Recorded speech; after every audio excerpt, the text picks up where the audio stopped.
If you have seen Into the Woods before and you're coming to Circle Theater to see this production, you are in for a surprise because this is not your mom's Into the Woods. Into the Woods is a fairy tale that's based on the idea that everybody wants something. We all have wishes, we all have desires, we all have needs. Oftentimes when we find that we get what we want and those wishes are granted, it's not as awesome as we thought it was going to be.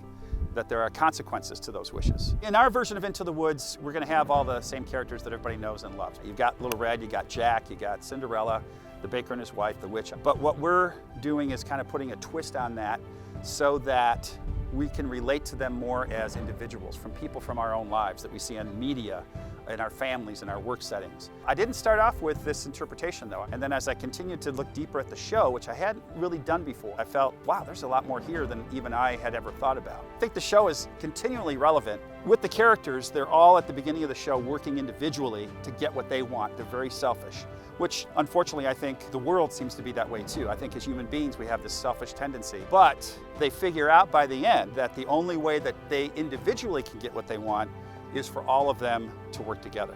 You're going to see something that makes you think about elements of the show and the characters that you haven't thought about before, especially considering how relevant this message is to today's world.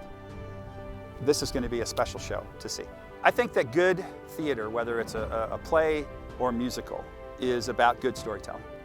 You can't help but change people's lives. Into the Woods, on stage at Circle Theater, May 3rd through 19th.